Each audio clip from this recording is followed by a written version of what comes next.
Okay, so you know that you should be sending more emails. You probably, if you're clicking and watching this video, you know that you should be sending the automated follow-up emails, but you might be thinking, okay, there's a ton of flows. You can see these in the background. Which one should I start with, right?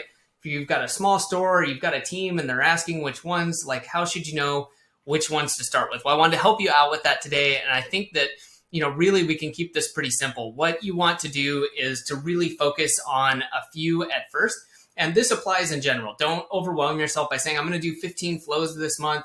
If you've never done that, if you haven't tried to implement this stuff, really keep it simple, knock out a few and kind of iterate. As you go, you will definitely learn a lot about it again, whether it's you, whether it's your team, whether you're having someone else do it.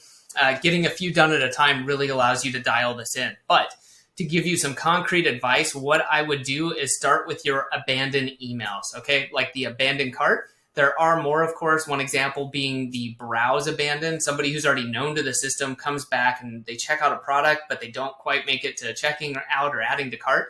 You can send them a follow-up email. But to focus on one in particular, the abandoned cart, right? Bread and butter, get that one set up, all right? Second one is the welcome series. So people who come in and maybe they opt in for that discount and then they haven't quite made it to purchasing. You want to follow up with those people, right? Send more than one email. Send them a few emails, maybe over the course of about a week, explaining, the products, your business, what's the benefit to them, right? That should be in all of these. What is the benefit to them? And just continue following up. Let them know why they should be buying your products and coming back to the store, right? Convert them from a subscriber into a customer. Hugely important series. Now, the other one I would say for number 3 would be post-purchase emails. And a lot of times I see people not worried about these, or they have an email that says, hey, great, thanks for purchasing, hopefully you like your product, or maybe they get an email when it's shipped or when it's delivered, some transactional kind of emails. But what you can do is really follow up with people post-purchase, right?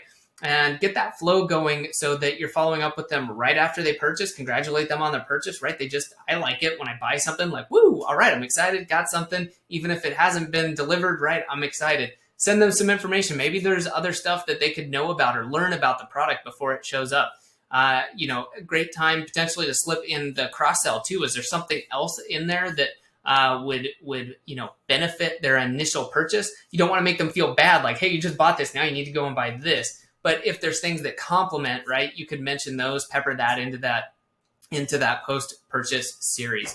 All right. So those are the 3 really foundational ones that I would recommend getting started with. And then from there, you can branch out into these other flows.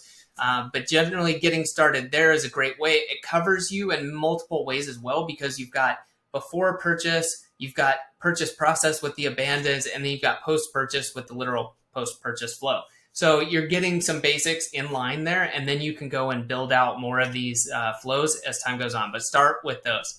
If you'd like help with your email marketing, you can get in touch with me, Adam Moody, at oasisoptimization.com.